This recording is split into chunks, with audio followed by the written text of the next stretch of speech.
Hey, what's up, everybody? This is Charles. I want to welcome you guys to another episode of the Dreamerspro Show, where we cover everything from sports, hot topics, classic debates, entertainment, where we give you guys a fresh perspective on things and how we see them. And in today's episode, the topic is he a hidden gem for the Clippers? So that's the topic I'm going to get into in today's video.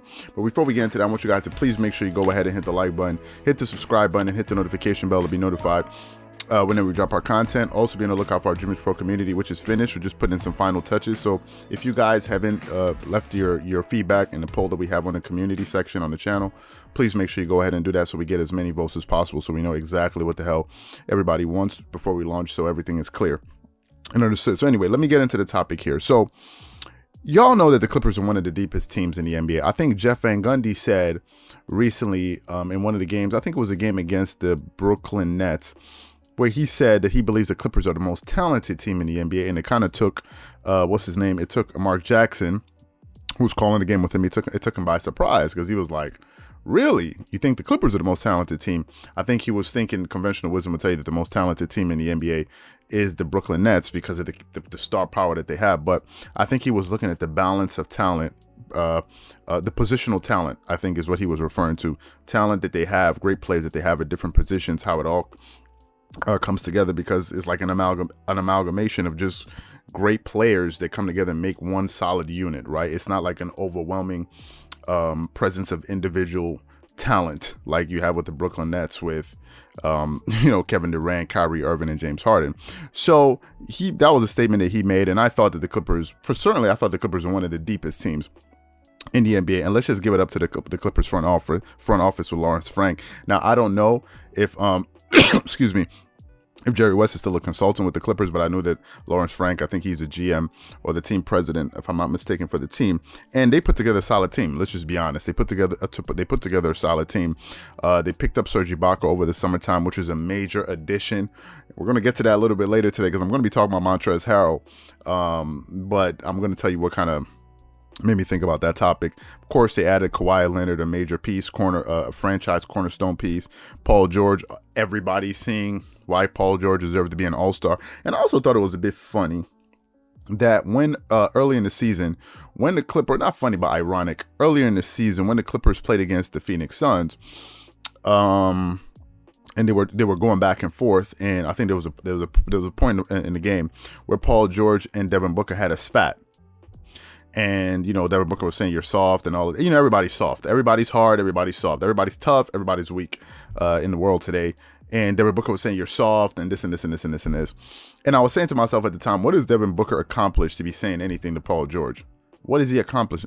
If we're talking about what Devin Booker's accomplished versus what Paul George accomplished, I thought that Devin Booker should keep his mouth closed and go sit down and know that Paul George is not his mate. It's not his mate. He's not in his punch. He's not in his punching class.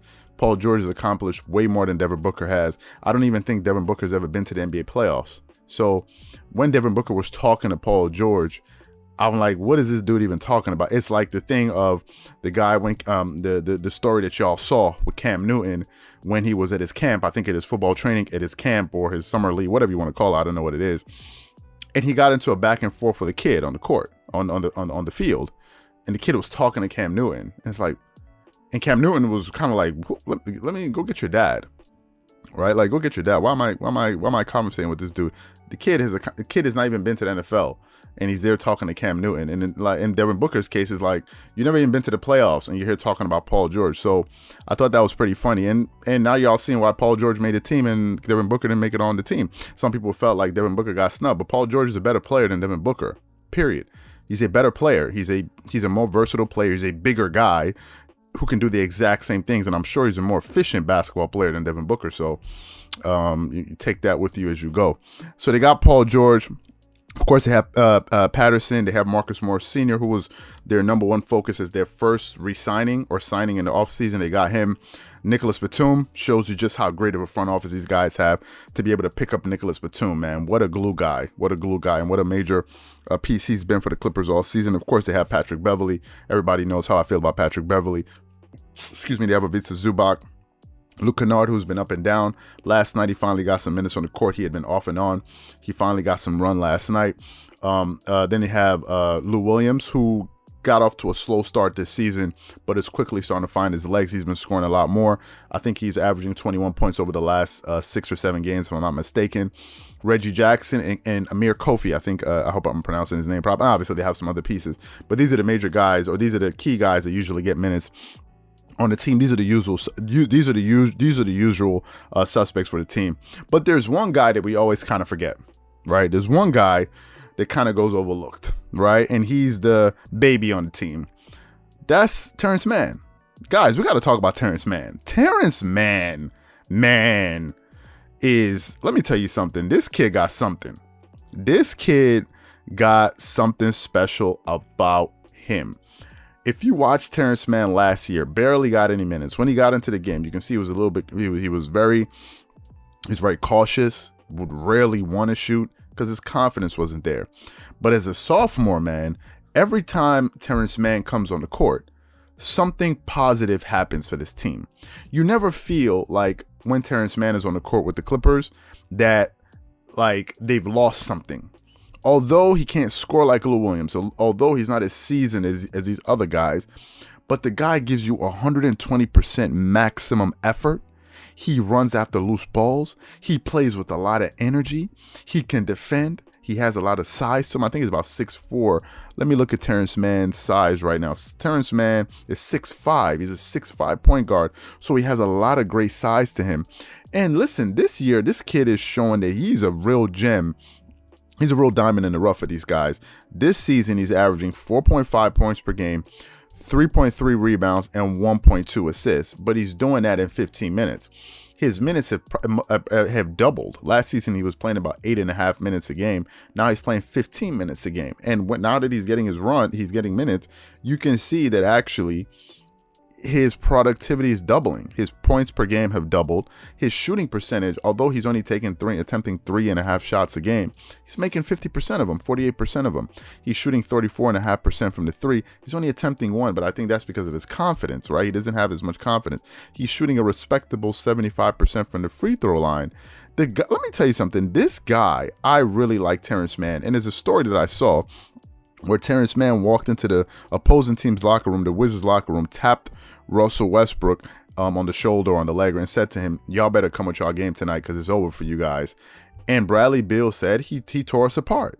That's what Bradley Beal, the leading scorer in the NBA, said about Terrence Mann. I think this guy is a diamond in the rough, man. I love his size. I love his energy. I love his athleticism. I like his decision making. Obviously, he's still improving his confidence. Last night, you saw him hit a 3. You saw him drive to the basket and go for a dunk. And the Clippers, a lot of the Clippers fans and supporters, and even some people in the media, have been saying that the Clippers need to pick up a point guard. They need to go out there and pick up a point guard. Listen, you got somebody in the cut that's really beginning to blossom quietly.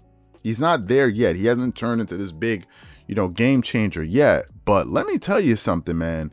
Terrence Mann is really beginning to surprise, and every time he steps on the floor, he's contributing. I think Lou Williams is injured right now, and that's why he's getting all these minutes.